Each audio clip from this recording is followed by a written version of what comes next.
In this video, I'm going to talk about 3 401k retirement planning mistakes and how to avoid them.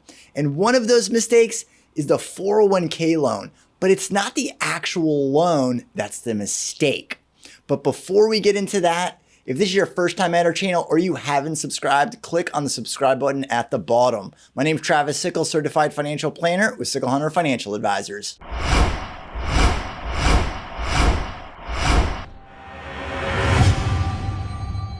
Life is expensive.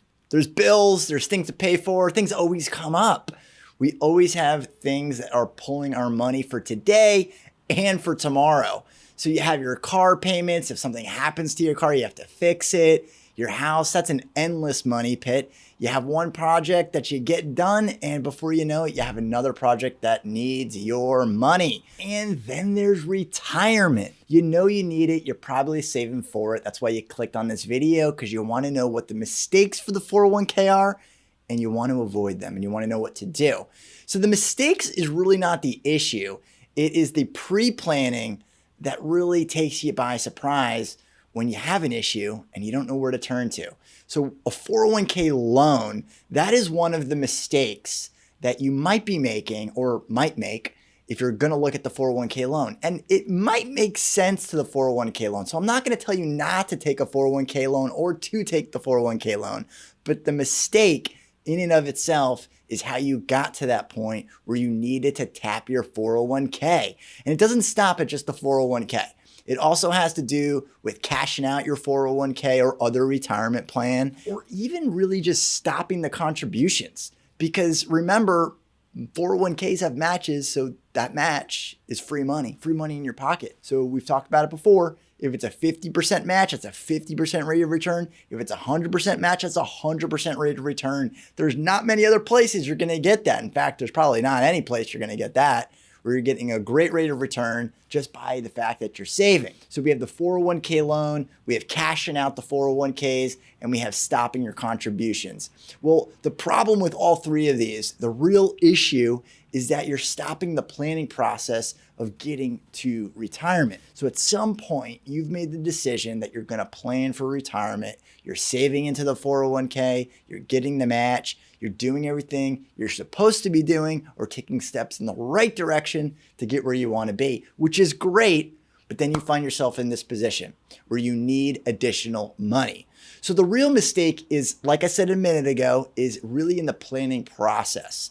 So there's two big things when we're looking at retirement planning and making sure that your 401k is protected, that you can do right now.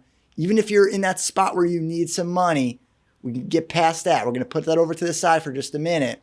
But this is what you need to do. You need to have a cash reserve is number one. Typically, that's going to be 3 to 6 months of your needs or your expenses that you need to have set aside in case of an emergency. But do you ever wonder why? Why is it 3 to 6 months? Where does that number come from? It's not like the average cost of a roof or a home repair or the average cost of really anything or how long it takes you to get a new job. It's actually none of those things. It has to do with your disability insurance. Usually, if you have a disability policy, there's something called the waiting period, when you start to get paid out by that disability coverage or that policy. And it's usually 90 to 180 days or 3 to 6 months. So think more worst case scenario. So you have your cash reserve, 3 to 6 months, and then you need to make sure you have the proper protection planning in place. But I said two things, and disability isn't the only thing on that second point. It's really all of the protection planning. So it's looking at your life insurance, your disability policy, looking at your auto coverage, your homeowner's insurance, or any other liabilities that you might have. So there are a lot of different types of insurances that you might want to take a look at, but not having disability coverage is a big deal. And most of us think that we're supermen or superwomen who nothing is going to happen to us. We're not going to get sick or injured. Or we think that if we're that sick or injured and we can't work, then I don't care what we're going to plan for. Well, that's not true either. So the Social Security Administration says that if you're a 20-year-old, that you have about a 20 to 25% chance of becoming disabled at some point in your life before you hit retirement. That's a huge percentage. Now, again, most people think that you're completely incapacitated, and that's not true. So you want to make sure that you have your cash reserve and your insurances in place. Why the cash reserve should be 3 to 6 months? It's because it's cheaper to self-insure. And that's what you're really doing. You're self-insuring. And then when you get past that point, then you go out and get an insurance policy to supplement that. So what does this have to do with the 401k? Well, if you have these things taken care of, then when you need money, you're in a position where you really need money, you have a little bit of a cash on hand, and you also have the insurances for really catastrophic things. So you have the cash reserve for the short term and the disability and the life insurance for the long haul. So those are very, very important to protect you needing to tap into that 401k. So how do you get to this point? Well, when you're looking at retirement planning, you're just focused on how much you should save on a weekly or monthly basis to get to your goal. So then you go out and do that.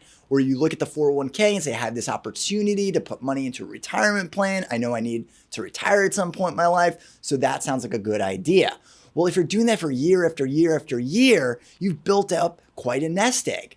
Well, it can go like that if you have anything that goes wrong where you need to tap into your non-existent cash reserve or tap into your non-existent disability policy if you don't have those things.